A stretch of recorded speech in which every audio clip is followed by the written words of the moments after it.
विकास रीगा सीतामढ़ी।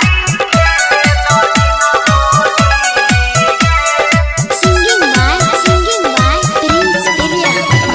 बेछौरा होली में हम डाल देबो पिचकारी वाला रंग में उछाल देबो एना ने रहस रे करे में बहस रे नता उल्टा सीधा सुन लगी बोली रंगे दही न चोली श्रीवल्ली खेले दही न होली गे रंगे दही न चोली श्रीवल्ली खेले दही न होली गे।